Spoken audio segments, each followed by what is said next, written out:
Yeah, we're live. It's Friday night, 7-Eleven. That never gets old. Tonight, I actually just want to take a just take a moment to say thanks to David Vizard for doing all the work on the 2.2 liter turbo head. That's the thumbnail that I have up. Let's see if I'll bring that up today. You guys can take a look at it.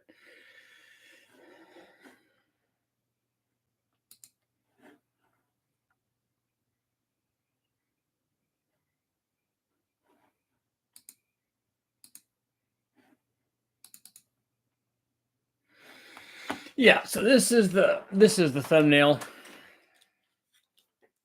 So you guys can take a look at it. I am specifically interested in the changes that he made to the combustion chamber. You can see it's, if for you guys that know what a 2.2 liter turbo G head looks like. This one also has valves, but the chamber shape is pretty dramatic. I haven't measured yet to see what the change in chamber volume is, but there's obviously quite a bit of work there. I'm sure lots of magic stuff. So I'm like I said, I'm curious to see. I haven't run it yet, so don't expect dyno results because I don't have that. But I'm curious to see what's going to happen when we run that. And I'm, like I said, most interested. I'm even less to take a step back. I honestly don't even care if the head works. I just, it's awesome that David would do this. And so it's very, very cool. There's going to be a time that comes when he's not with us anymore, and that's going to be sad. But and I don't. It's not because I know anything. I want him here a long time, but I think it's awesome that he did that. So I'm excited to test it, see what happens. I think the revised chamber shape, I'm real interested. The guy's forgotten more about porting and stuff than obviously I'll ever know. So it's just awesome that he was able to do that. So David, if you're out there, if you watched it, thank you very much. And so on. So if you guys haven't, please go take a look at David Vizard's channel. Help him out so that he can, the guy's put a lot of years in. I have his books up here, just like everybody. This was not the 2.5 head. This is a 2.2 head. That was not the one that was damaged. This is another head that I got from John. I think I got it from John, the guy that originally, sold me the car, but not the head that was on the 2.5 that I was getting.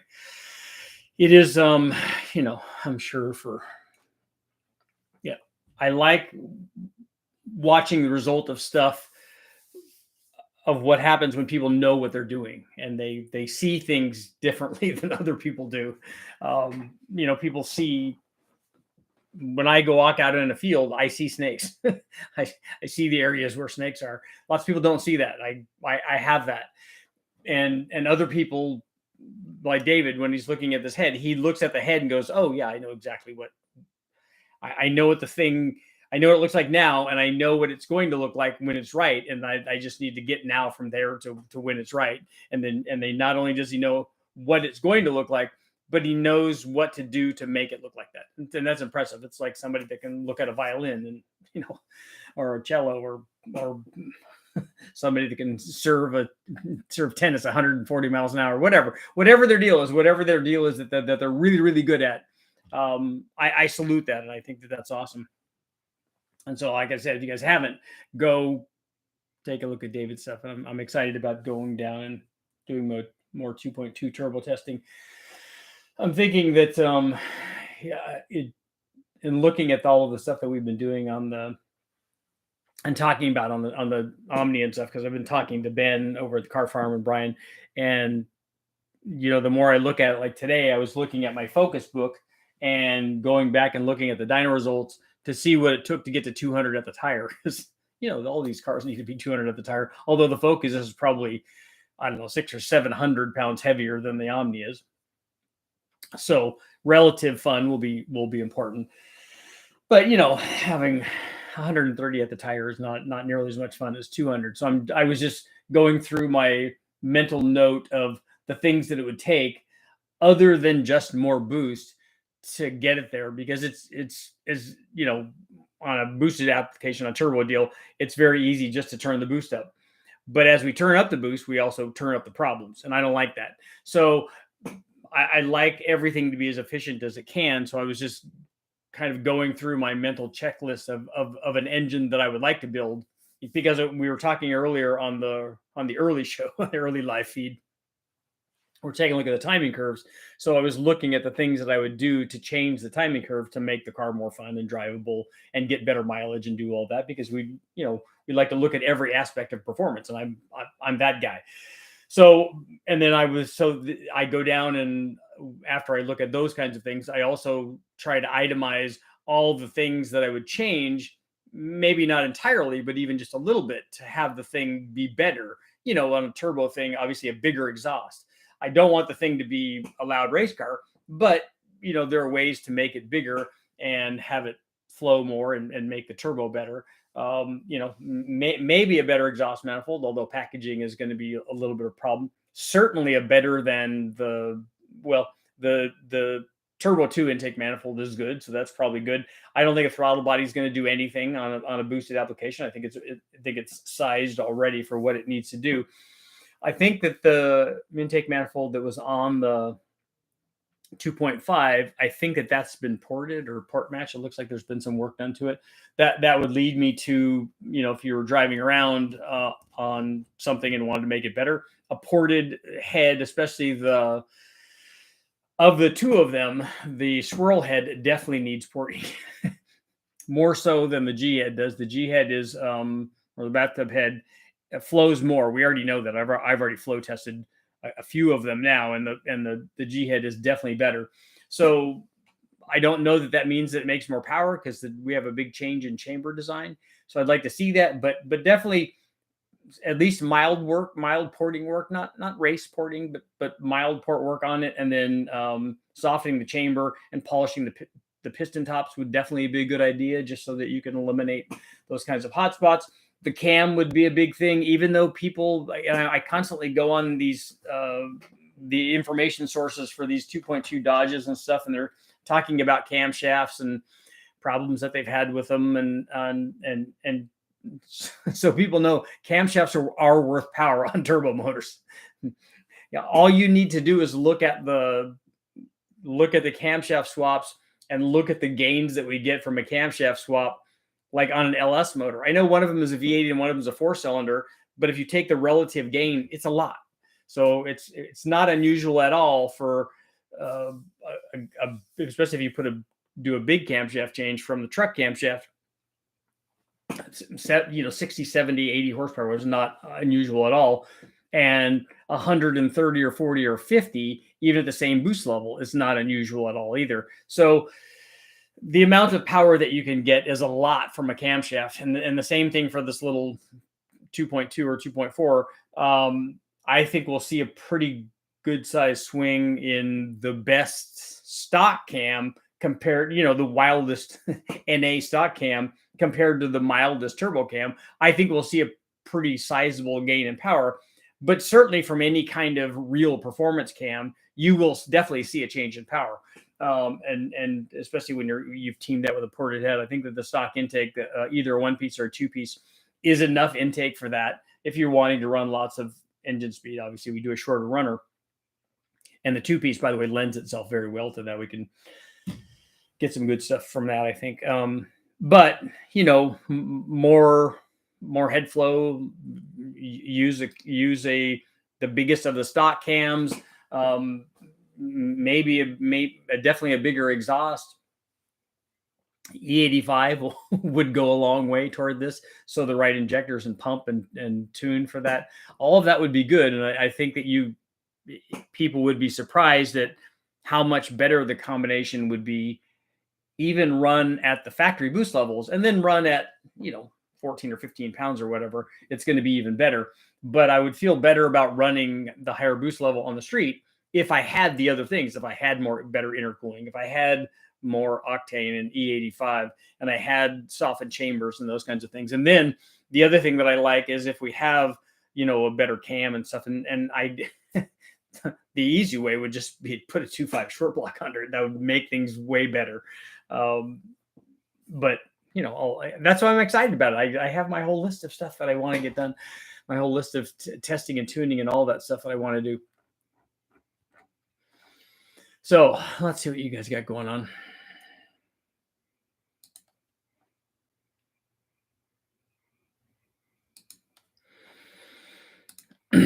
So the poll tonight will actually be about the distributor situation that we have on the 2.2 liter. I don't know, you guys should know, certainly the guys that are here know that what I did was LS swap the distributor. So we took the factory distributor, took all the electronics out of it, took a factory crank sensor from an LS. I modified the distributor and a bracket and a mount so that we could mount the crank sensor. And then the distributor has a 4-pulse trigger wheel on it. And so when we spin that, we have a 4-pulse signal, and it worked great. The motor ran on we did the spin test and said, oh yeah, look, it has a signal, it recognizes it, all that's fine. And then we did a stand start on the motor. It was broke at the time, but it still ran. Did the stand start on it, and that ran. So we're like, okay, good, we're golden. And then we tried to run it on the engine dyno, and it ran good at low engine speeds, but the timing was wonky at higher engine speeds. It would just go to lots of timing. And the only way to have it not go to lots of timing is to take a whole bunch of timing away down low, and then the bottom end would be bad. So if we wanted to, because it seemed fairly consistent, but it wanted to run like 50 or 60 degrees of timing when we had the timing set. And when we go about doing this, like with the Holly, what we'll do on any application, whether it's a distributor that we run, the universal distributor stuff for a small block Chevy or Ford or big block or whatever, or the LS or anything, is you on a application that has a a fixed dampener and a timing mark and a TDC mark and all that stuff. We can also do that on LS if we TDC it and make our own timing mark. But you want to verify that the timing is the timing. So if you're commanding 20 degrees, you want to verify it with a timing light. We did that and it worked perfect. And then what you do is you change it in the software and go, okay, let's say we're idling at 1,000 RPM. We're saying we want 20. It's showing 20. Perfect. Okay, we're going to show you it wants 30. We recheck it. Okay, it's 30. Okay, it's at 35. You swing it both ways. You go, look, it's doing what it's supposed to be doing. We're commanding something, and it's doing that. And that's what we did, and it worked great. And then we had this weird power curves and stuff going on the dyno, and so we went out and did runs with it and watched the timing while it was running and saw that, hey, look, it's okay at the bottom, and then it goes like full advance. And by the way, there's no centrifugal advance in this thing. So we're thinking that what we want to do is we want to make the slots in the trigger wheel. We want to make the open slots wider by making the solid slots smaller. So we're going to trim lots of the solid slot off of there to make it a smaller signal. And we think that what's happening is when it's spinning the signal at higher engine speeds, the thing is not being able to recognize it. So we're hoping that works. So my poll for today is that going to work?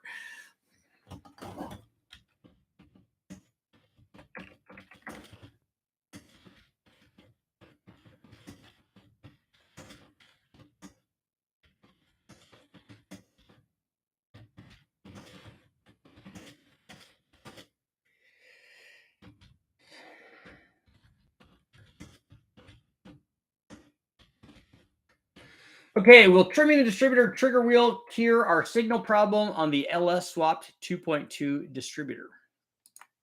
Inquiring minds want to know.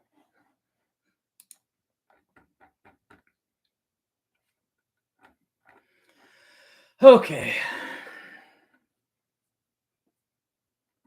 Chock full of David Vizard goodness. That's right. That's almost that's even better than Billy goodness.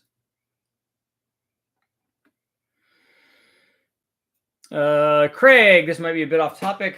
What type of can would be good for 650 to 700 wheel horsepower on a stock bottom end LS7. Are you trying to do that NA? And you won't be able to do that NA with a stock bottom end.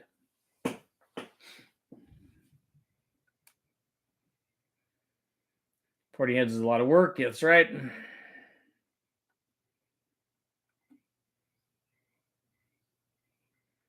Dear God, I'm really happy that you guys like yourself and David are using the internet to spread wisdom and archive it forever. I hope it stays around. Force fed, don't worry about me. I'm good, man. I grew up doing what he said on my Cortina.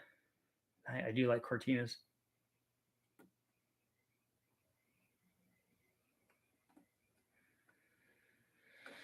I'm really good at blowing up my engine. Turbo Central, I was looking at the stuff that we did on the Focus motor. That's a 2-liter, but your Nissan motor has got to be as good or better than that Z-Tech Focus is. And I'm looking at the stuff that we did to make the power that we did, and you should be able to make that power with your motor. Jay, the 2.2, what are we talking about? We're talking about a 2.2 Dodge Turbo 8-valve.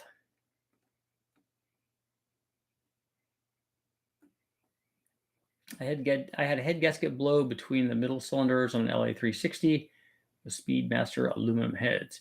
It put a big groove on the head. Do you think it's worth fixing or just buy a bare head? It's going to cost a few $100s to do the welding and the machining on the head. So find out how much that's going to cost to repair it. And then I always worry about how weak it is after it's repaired.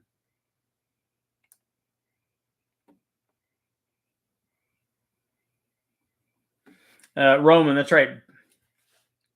Flow isn't the only thing for power.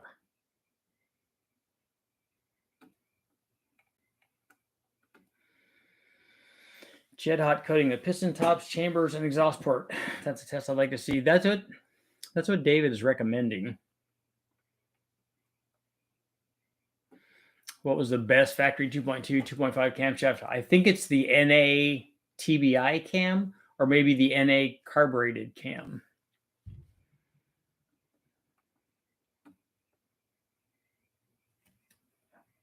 Richard, let's dyno the Griffin with twin 140 millimeter turbos. That's a lot of turbo.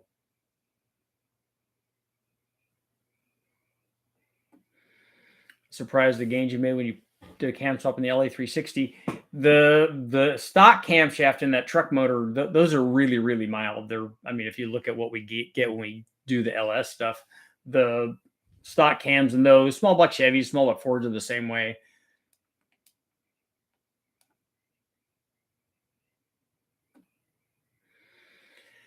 What is the total time on 2.2 under boost? It depends on what your intersection is for boost level and RPM.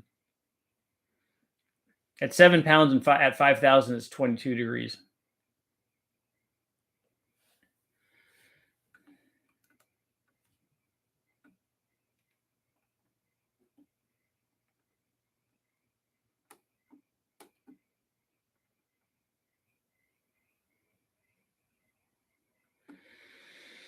Sean, I think I saw microskirt is where I saw it, having to basically program the ECU to know where the start and end of each blade is.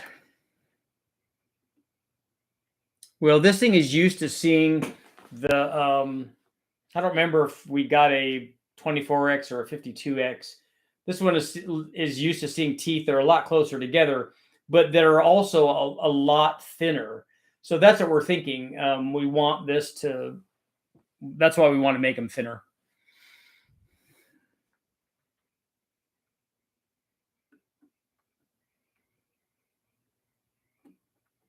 Blue collar going to be positive. I like that.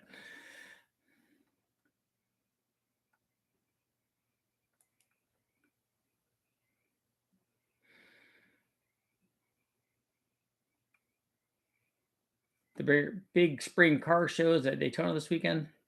Going to brave the crowds. Good, good for you. Not my kind of thing.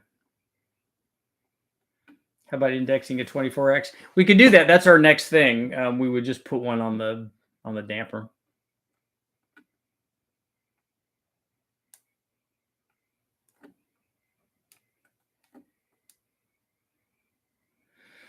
Has anyone got a link to pictures of the head? I'm looking for some now.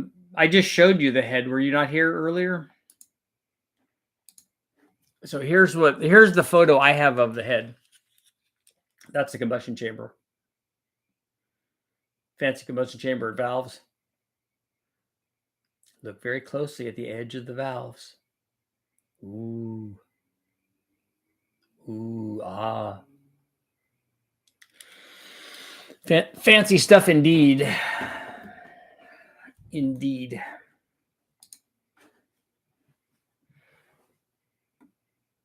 Richard, have you seen any 6.6 GM gas engines? I have not.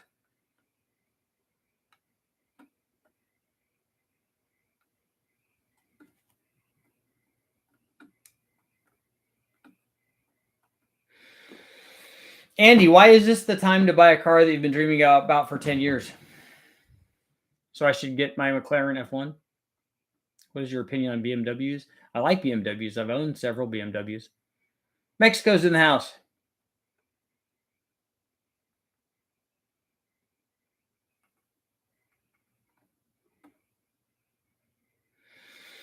Rusty Dog, if you want 36 minus 1 crank sensor, we'll send you one. I'm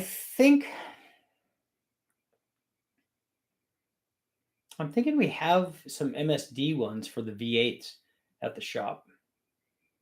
And I know we have the small ones for the Nissan because we had to get some for the RB motor. Not all Cortinas were created equal to the Lotus Cortina. I would agree with that. I'd like those, though.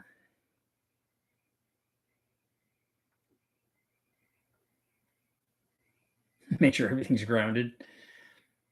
Do you recommend having an electric vacuum pump with any boosted or nitrous engine? Vacuum pump's not a bad idea. But it's not, a vacuum pump is, especially on a turbo application, is not really where I would be looking for big chunks of power.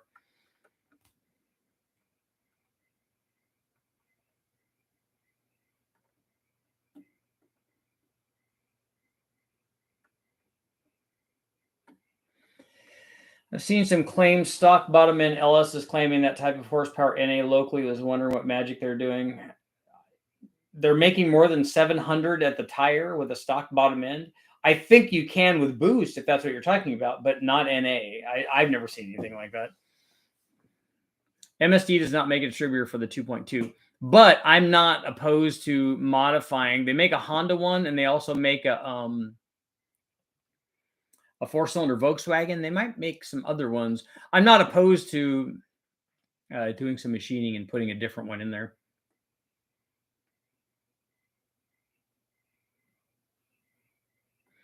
Turbo sensor. Hey, we've all blown them up. That's all part of the deal. That's part of the learning process.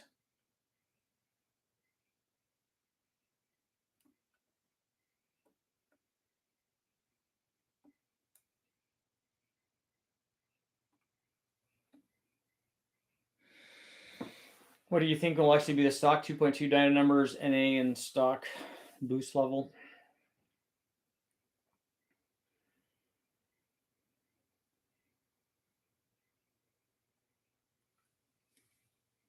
It depends on what configuration we run it in. This 2.2 is actually an 84, so it would be a non-intercooled T1 motor rated at 142 horsepower. It's going to make more than that. But I'm curious, and the configuration that I ran it in is a turbo intake manifold and an NA exhaust manifold and a turbo head and camshaft. So it's some weird combination. When you ran a Gen 6 454 with HPFI, did you use an MSD distributor? Yes, we use an MSD distributor. I don't know if you can use a stock distributor. I don't know if the signal from the stock distributor that they use on the EFI will work.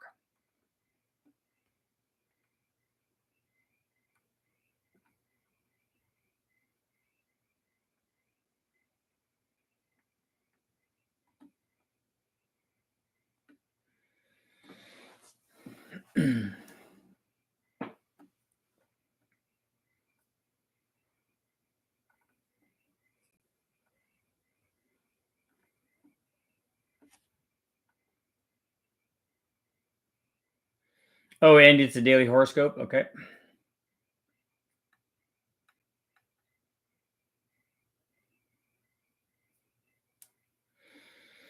Want to buy an 84 to 86 Mustang SVO? You should.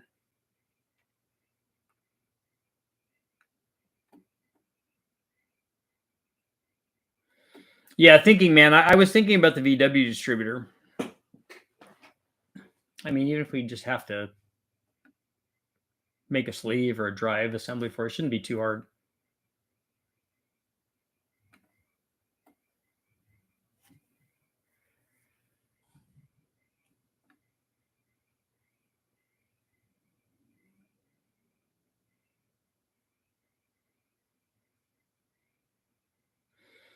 Terry, does the turbo have balance marks on it? Does it have machining for balancing?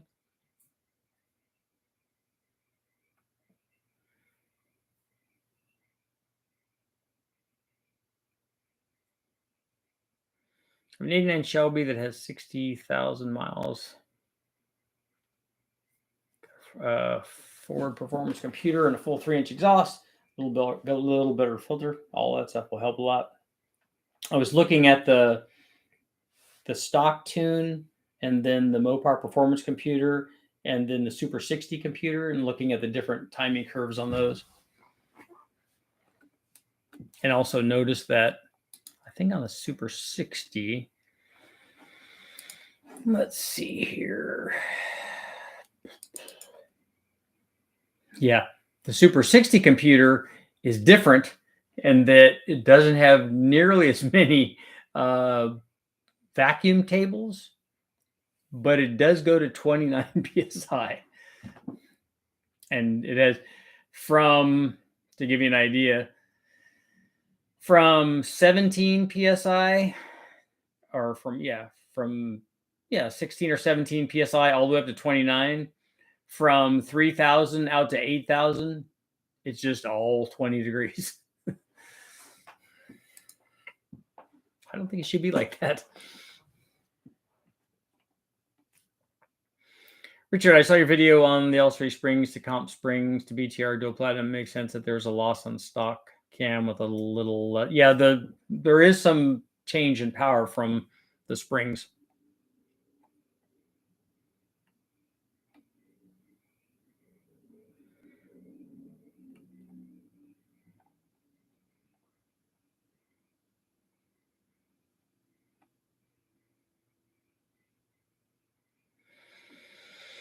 Start taking guesses for power at the stock boost level of 7 psi. 241 horsepower with that ported head and the better camshaft on the shorter runner intake and the turbo exhaust. Yeah, I don't know what configuration you're talking about for the 241 horsepower. The motor's not going to make 241 horsepower at 7 pounds.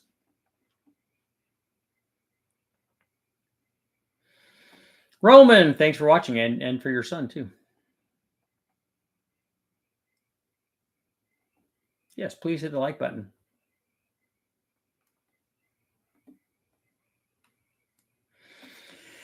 Yeah, if the wheels have balance marks, it needs to be in the right position.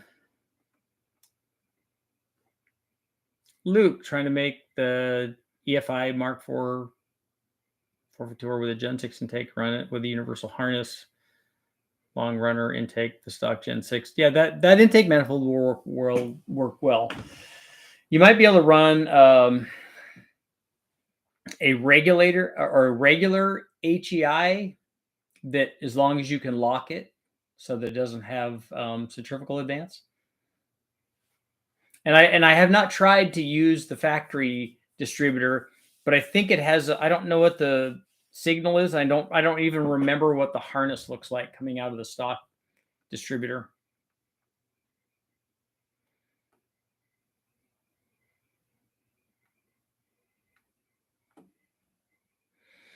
Unknown. I really can't make you a recommendation on camshafts for the turbo 2.2 stuff because I haven't tested any of them yet. So I don't know about the longevity of them. I don't know the difference in the cams from the slider cams to the roller cams. And that was the other thing I was going to mention when we were talking about the mods that I would make. I would definitely go with the roller cam. Not actually, I'd like to go with the slider cam specs, but the roller cam followers, because the followers are much lighter. Butcher, what's up?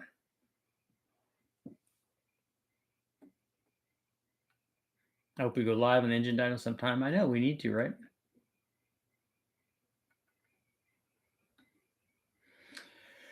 Jose, we didn't put a scope on it, but I think that they have one, and we could try that. An earlier VW Rabbit might be easier to fit.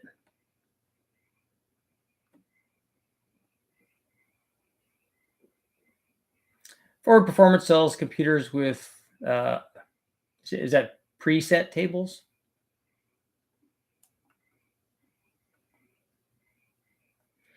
I'm making 260 on a 2.5, but it took a lot of work and the transwap. Yeah, that's, if you look at, I was going through the reading between the lines on some of the advertised power and torque ratings on some of these motors, and they're obviously doing torque management on these things, certainly with boost, because when you make peak power at 5,200 RPM, and like the turbo 2.2, the T2 motor is rated at 175 horsepower at 175 foot-pounds of torque, but it makes peak power below 5252 and makes peak torque from 2,000 to 4,000 or something.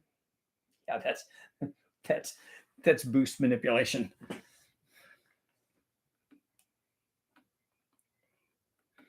About the start of 67 Camaro that's been sitting for 10 years. Besides fluids, what else should I change? I would take the plugs out and I would spin it by hand first, and maybe even spray some WD-40 or other kind of lubricant in the cylinders.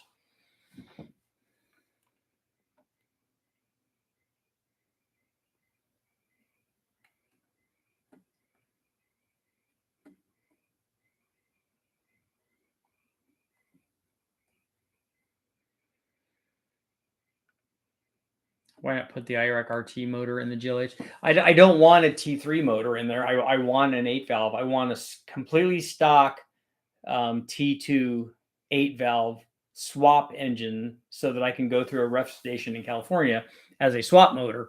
And then we will run a bunch of, mods on the engine dyno. And then later on some on the chassis dyno. But if I was going to swap a motor in there, I wouldn't put that motor in there. If I was going to swap a motor in there, I would put a K24, a turbo K24 Honda.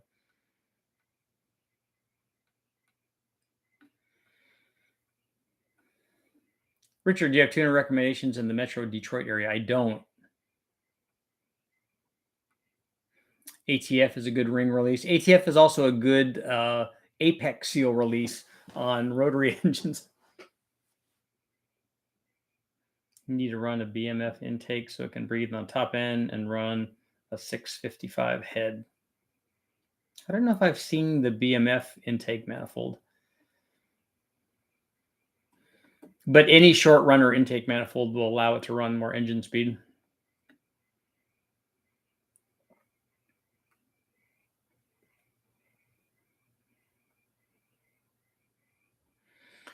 Plenum is everything on the 8 valves. I haven't seen plenum be everything on any motor that I've ever tested, and I've tested lots and lots of 4-cylinder engines.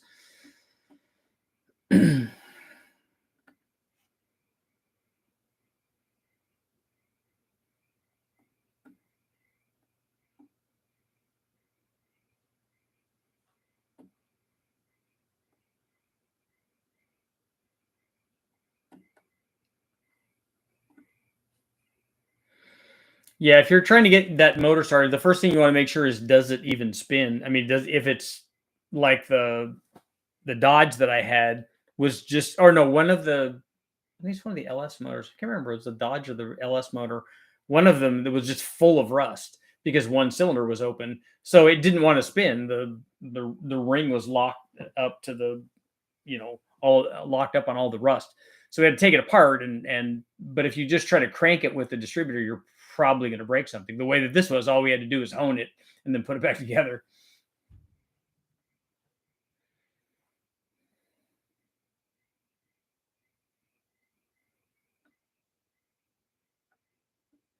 Was priming my LS with the new lifter and push rod from BTR, but one's not flowing oil. Have you spun it enough, or how are you priming it?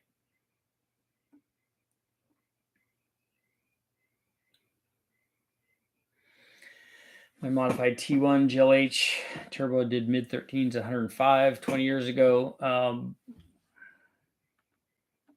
Yes, with the log intake at 18 pounds. 105 trap is a lot for 18 pounds. Did you must have put an intercooler, and did you use additional injectors and all the weird stuff that you guys did back in the day?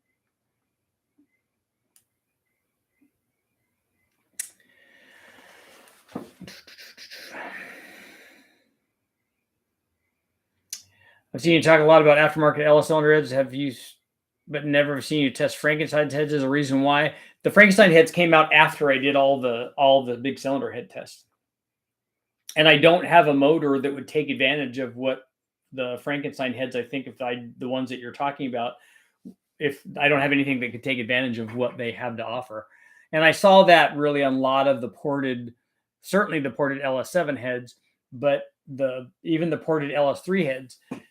Putting ported LS3 heads on a 6.2 LS3, there's no way you can take advantage of what those heads have to offer. Some of those heads flowed 370, 380, 390 CFM, and a 6.2 is not going to make 750 horsepower or even more than that. When I ran it on a 468, and then we ran the LS7 heads on a 800 horsepower 495. But that's the thing. I mean, since a stock head will support,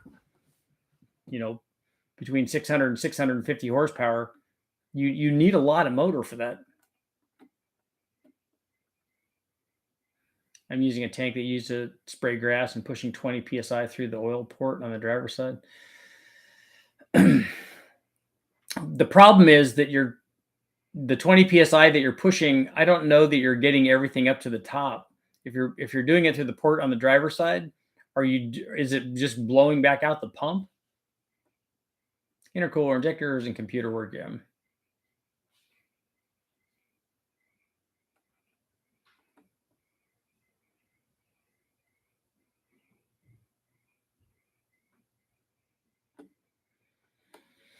Blueprint. I think that's fantastic. Like I said, I tested the actual results of plenum volume many times, just changing the plenum volume on lots of different applications, and the plenum volume changed very little. The only time I've seen plenum volume changes actually make a difference is on some of the factory applications, like for instance the 462 valve modular Ford. They have a divider where they run it divided and undivided, so that you're basically doubling the plenum volume. And when they did, they get a decent torque gain at very low engine speeds, and then it has no effect anywhere else. When I made the Keglodon, so if you think about changing the plenum volume to the size of a beer keg, it had no effect on power. I've changed plenum volume many times on Honda applications and stuff, and I just don't see changing the plenum volume does nowhere near what changing the runner length does on intake manifolds. At least I have never seen that.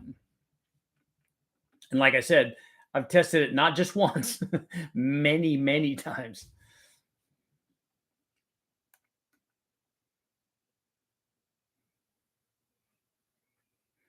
The latest Engine Masters episode is interesting with the CO2 testing. Did they do that on the air-to-air intercooler?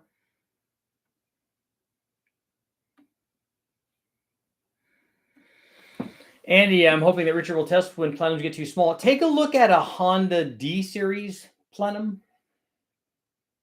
It's really tiny. In fact, the cool one is the bigger plenum one that's supposed to make lots more power or whatever.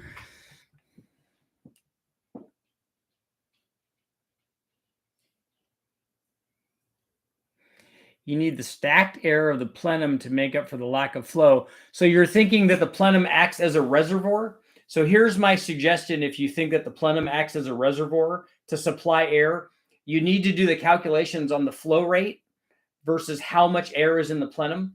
And it will surprise you that the percentage of a second that that plenum is evacuated, all of the air in the plenum, it doesn't take very much time.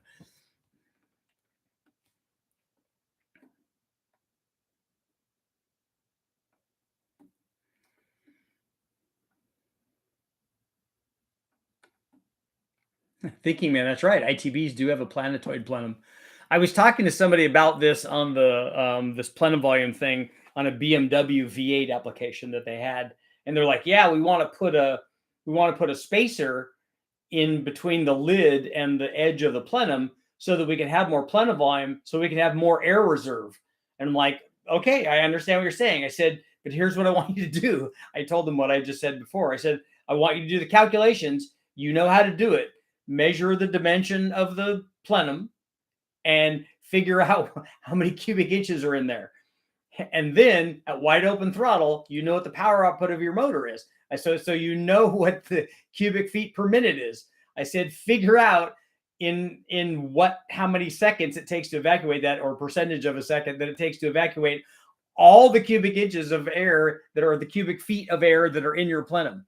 I said, you don't have a reservoir there. That's not what's happening.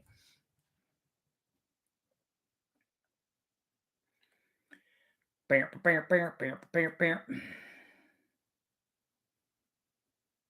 reason the the modded one piece intake makes more power is not because you've changed runner length too. Yeah, the runner length has a decided effect on power on the power change because of the reflected wave, and a lot of guys don't get that, but that does happen. 701 garage is not. And on an LS, you can't look in and see if there's oil flow to the lifter, like if you were to pull the lifter out. Can you? Can you do that if you take the head off? That's what I would suggest. Make sure oil is going to that, and then you eliminate the push rod and the lifter, eliminate the oiling system, and then eliminate the push rod, or eliminate the lifter and then eliminate the push rod.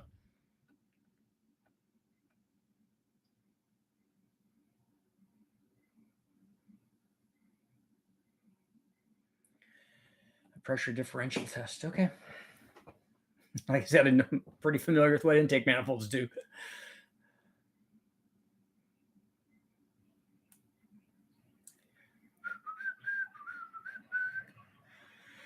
The better the head, the smaller the plenum. A-valve heads flow so poorly, it really doesn't deplete too quickly.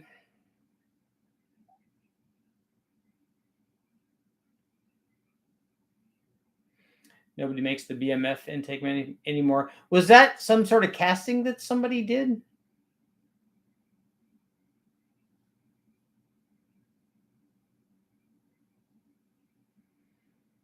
Have you tested a 2.2 with a 16? What do you mean, with a 16 valve engine, like the Maserati one or the T3 Lotus one?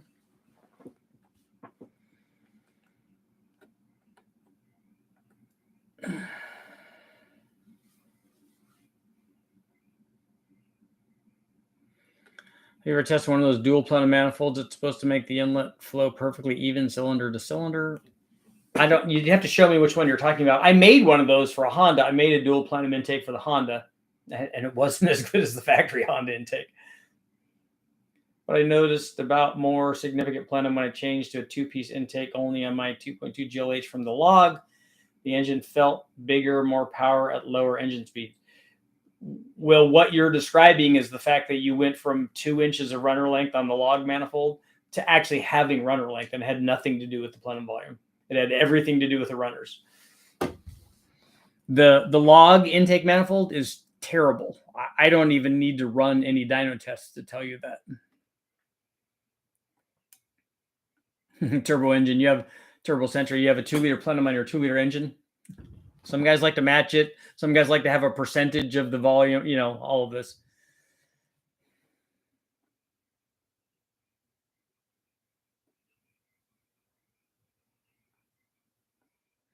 The BMF is a funnel runner design. So it's got a tapered runner. It has taper to it. Any good Chinese cams, stage 2 for $100? I don't know. I've never tried any of the really cheap cams.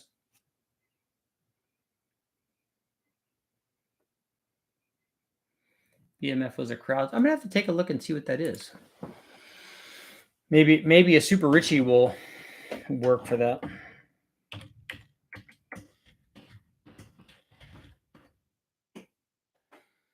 The BMF exotic intake. Let's see.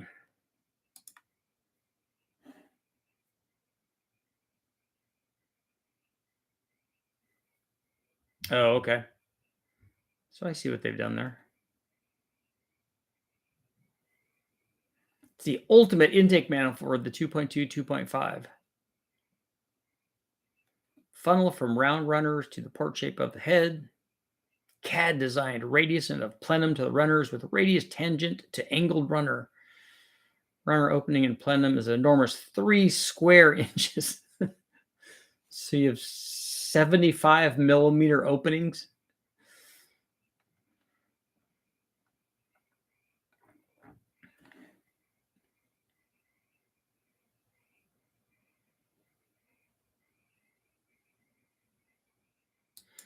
I would really, really like to test that. Because that port opening's too big. I'm certain that I could make a manifold that makes more power than that.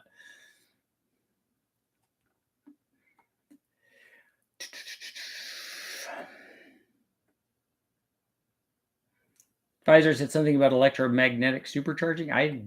I haven't heard that.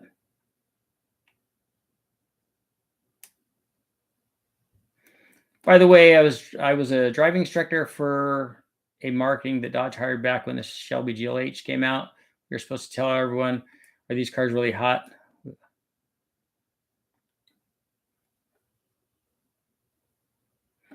Yes, I know who makes them, and he hasn't put a batch out in a couple of years. It seems like an awful lot of in the one that I was looking at, it seems like an awful lot of machining. The flanges and stuff that's a lot of work.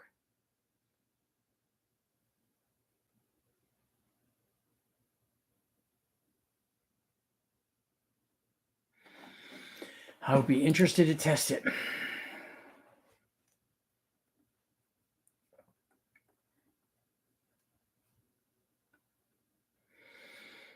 Thinking man, you need more than the displacement to calculate the airflow. You need the power output.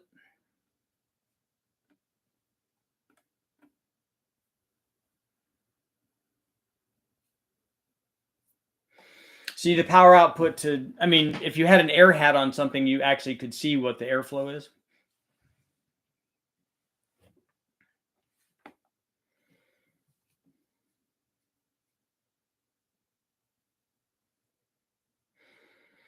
But 900 cubic feet, 900 cubic feet per minute, 900 CFM would be about 600 horsepower. So it would evacuate that room in a minute. So now think about a plenum.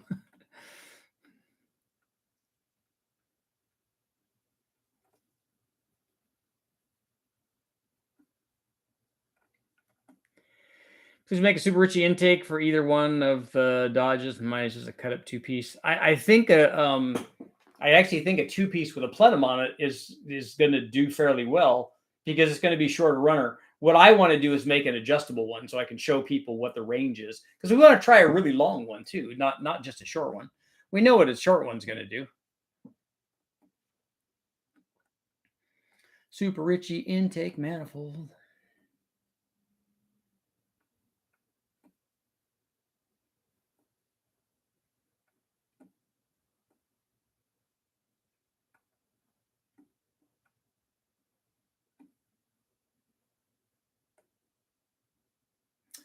It funnels down, it has no hard edges until it reaches the end where it changes to the 8-valve port shape.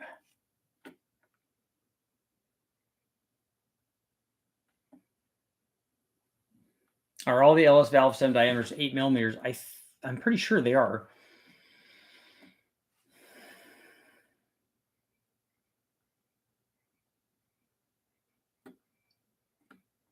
No, a T1 or T2 with a 16 valve neon head. No, I haven't ever tried that. I haven't even run an 8 valve yet. I'm working on that.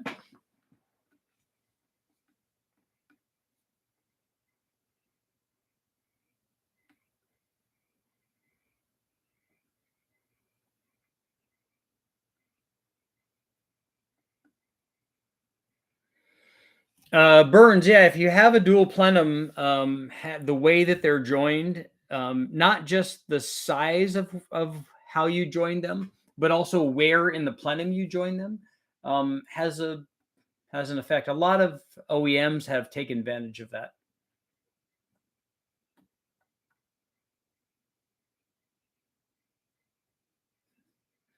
2 cow magnets. That's it.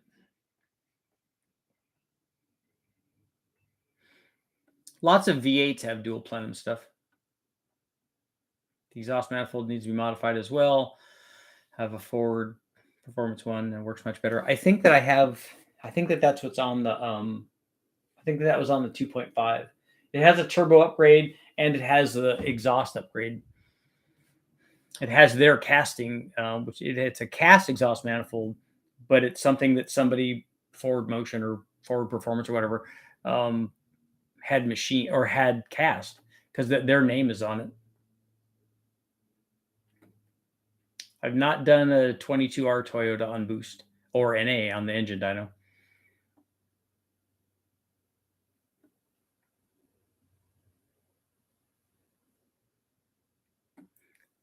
Burns, the 190 EDTMs were those were cool. That was some BMW and Mercedes were fighting it out.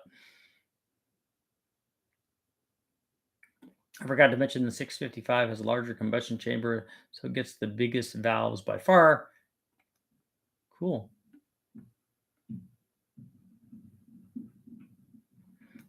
Back when Mazda had the Le Mans rotor, it had RPM dependent runner lengths. Yep. Formula One cars used to have that too. And the interesting thing is they didn't just have them as long for low speed power and short for high RPM power, because what happens when you produce a given runner length, when you run a specific runner length, it produces a sine wave. And so what they're doing is raising and lowering the stacks. Formula One was raising and lowering the stacks during different RPM ranges. Pretty cool stuff, because they're having, what they want is a power curve that's the top of all of the waves.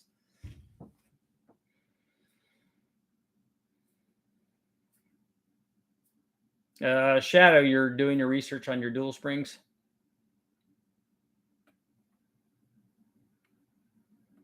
It might be Turbos Unleashed.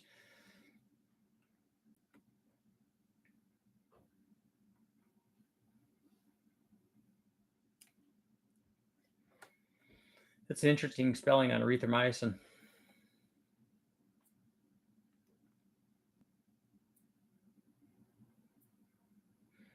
So back to the Frankenstein heads, at least a 427 to 441 NA or bigger to utilize the flow. Well, look at the flow rate, whatever the peak flow is on the Frankenstein head, and then double it. And that'll give you a reasonable idea of how much power that head can support.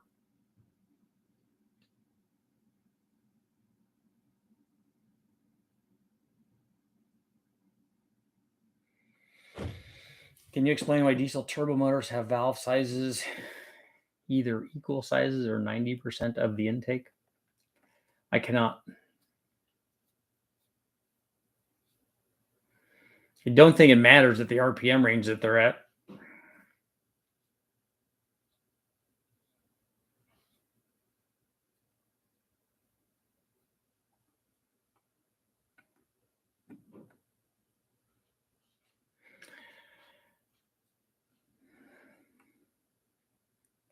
No one's made a variable intake for the LS. I made some that were adjustable, but they didn't vary during the running.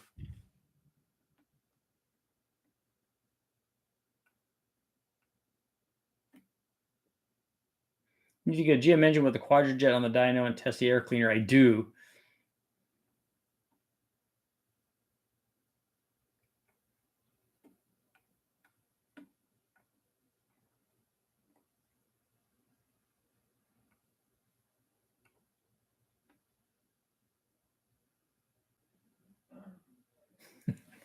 Rita's sister.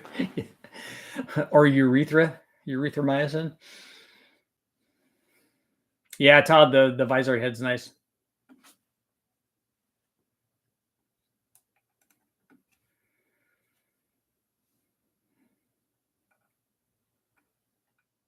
I know it. I do need a quadrijet. The best one to do it on, and I think I know what I'll do it on. I think that the 350 Pontiac that I have has a quadrijet on it. If not, it will. You will have a Q-jet.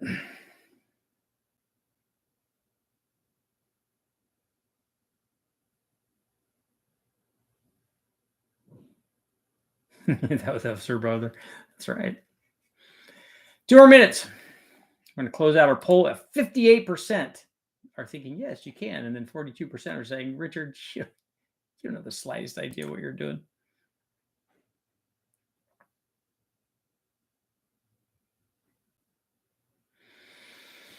I'm hoping you'll show plenty of pictures of the Vizard 2.2 head. I think if you take a look at his channel, which you should do, he should have a whole bunch of them up there.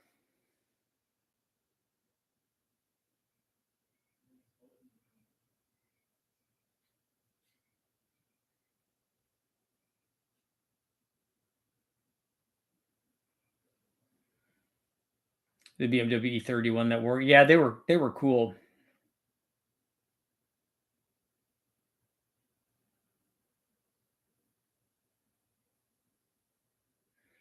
Just made my dyno run. I made 250 wheel horsepower and 290 foot-pounds at 4,600 RPM in your 86 4Runner. And Dean, what motor is that? Is that the 22R? Nice.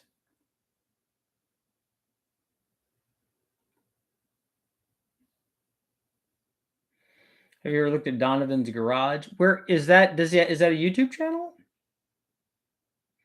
I was looking for what I wanted to see was like, I love when you go to the Allpar and Mini Mopar and all these places that I like the ones that have sequences of you know, I did this mod and it did this at the track. That's good, but I want to see I want to see some chassis dyno results.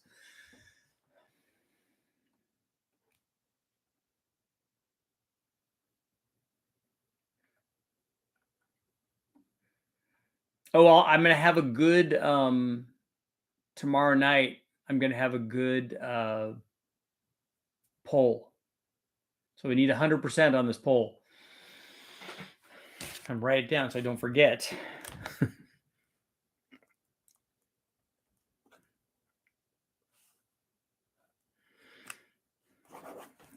I'll give you a hint. It has to do with Florida. My Floridians.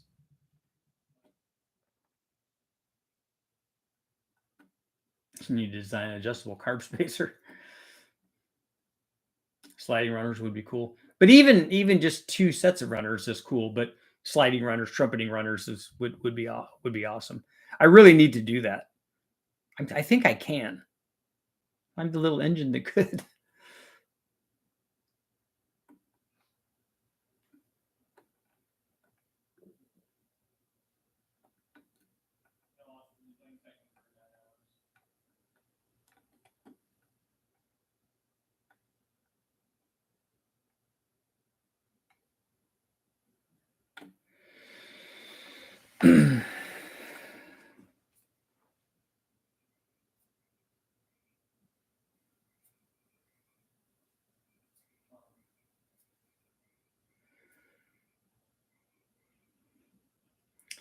Blueprint, your strange power curve was because the lifters you had were stock and suck. So you use the SRT lifters with washers and beehive springs.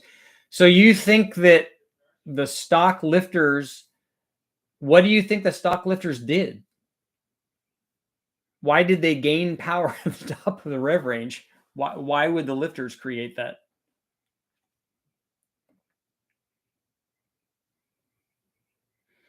Blue collar, that would be cool to race in that race with Cletus. What I want to do is I want to build and drive the a pace car. I've had a design for it for years.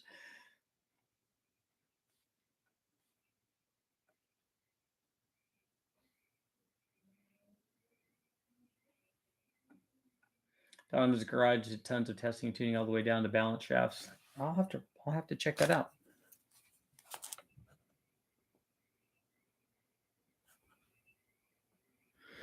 I'm curious about the balance shafts.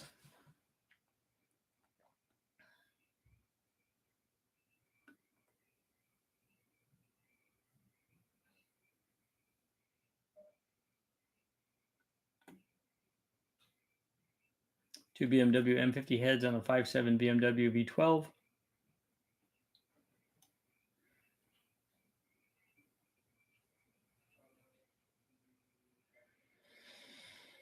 Yeah, I don't think that this is a lifter problem. A stock motor with stock lifters should be able to rev in the RPM range that we're at. We're not even at 6,000 RPM. So I find it hard to believe that that the lifters would be the problem.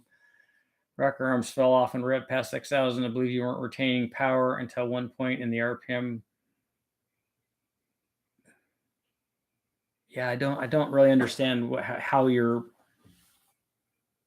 describing what you're describing there. I don't know how the lifters could be this problem. Ed Peters spoke at Phoenix 97 SDAC. I would like to go to one of the SDAC convention things, and I'm my Omni will be done in time for one that's supposed to happen in June.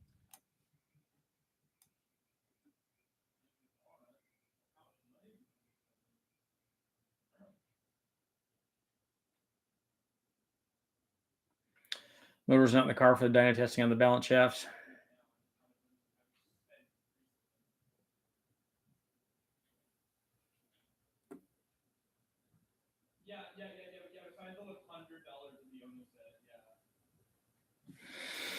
I'd like to see the power change for the balance shaft. Guys talk about that on anything that has a balance shaft. I got to take the balance shaft out. Like they told us that we had to take the balance shaft out on the 2.4 liter Honda motor. Got to get rid of that balance shaft. Got to put the other oil pump in. You don't have to do either one of those things.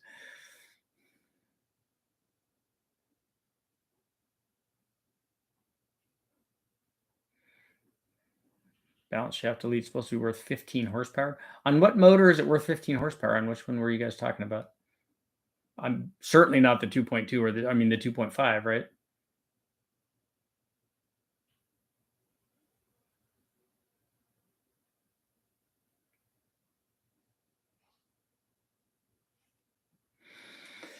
$15 horsepower. That's a think about that. That's a 10% change in power. I don't think that could be right.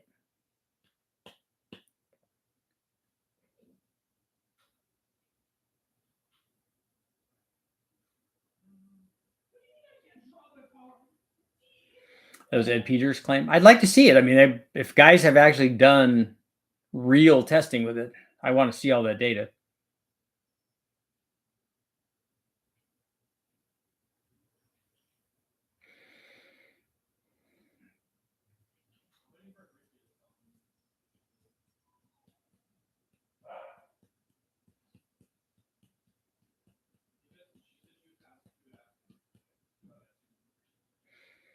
Did the common block 2.2s run balance shafts also? The 1990 VNT and the T3 both have balance shafts. That's what I thought. I thought that with the common block, they said, look, these are all going to be the same. And we're going to run balance shafts on all of them, not just the 2.5. The early 2.2s did not.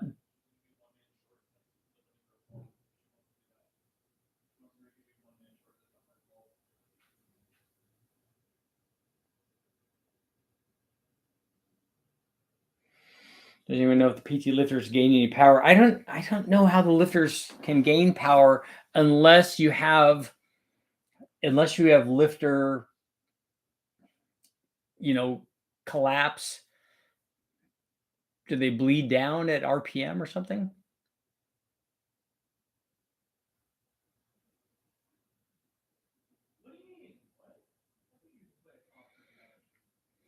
Yeah, But the gain, the power gain or power loss from a balance shaft would increase with engine speed. So it'd be less at cruising speeds, but still that would be a lot though. Yeah, Butcher, I would be surprised if a lifter upgrade does anything. Like I said, it's like doing a spark plug upgrade. If you weren't getting misfire, it doesn't do anything. If the lifter was working and it wasn't collapsing or wasn't pumped up and holding the valve open, I don't know how, and as long as it's being consistent, I don't know how the lifter is going to do that. The stock lifters do bleed down. Okay. One thing I do think that a lot of guys don't do on these things is they don't. I see a lot of guys running stock springs on these things.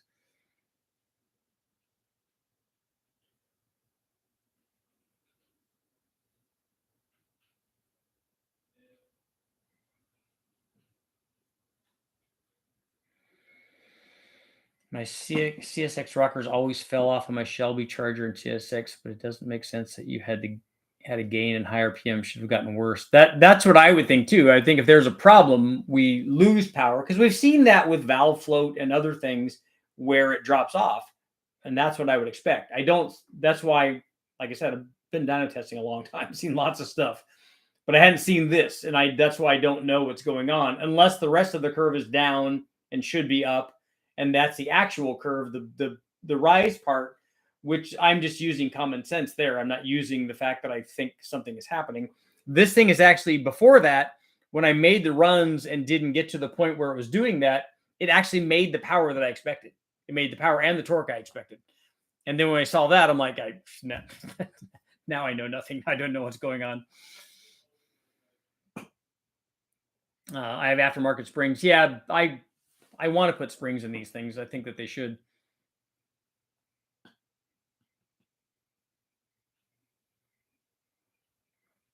I just need to science out the springs. Are people putting Butcher? Are people putting beehive springs in these things or anything?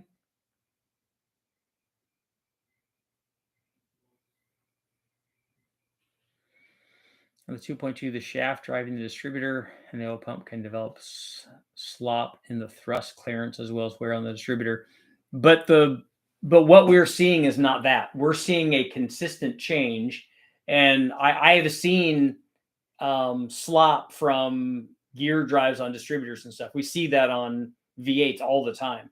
You can see when you can move the distributor, when you can move a lock distributor, when you can move it a couple of degrees, you know that they're slopping. They're slopping it, and we know what that is. And slop and timing change, we know what that is.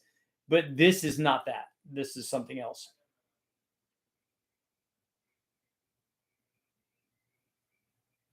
Happier building a 2.2. Very tough to do though. Just no parts out there. But beehives is what my family runs. I like beehives are a good go to. I mean, they're lightweight and they work well. There's a big range of them now. Do you think it would be worth upgrading the 2.5 NA cam? I don't know. I can't tell you what it does. I can't tell you how it idles or whether it actually makes more power or not. I'm going to test it NA so we know what it does.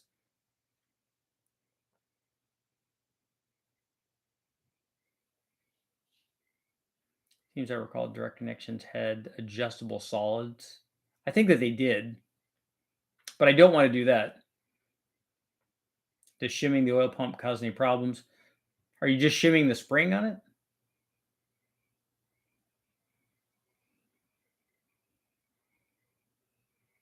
Alicia, I don't know. I don't know how they're fed. If they are, then you got to put a washer in there. Yeah, shimming the spring is not.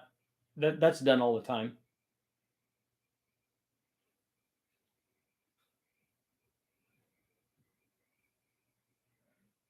Butcher, have you ever done a back-to-back test on that cam? I mean, it has more duration. It should make more power. But we have to worry about the overlap, right? I had somebody comment on when I did the turbo cam video, like always. You can't tell me that there's not a cam that will make more power than the NA cam you're trying to make. If you make a specific one for a turbo, a specific custom cam, because you have overlap. I'm like, the turbo cam has overlap. What can you do? But on that note, it's time to go. I got to go grab dinner for my son.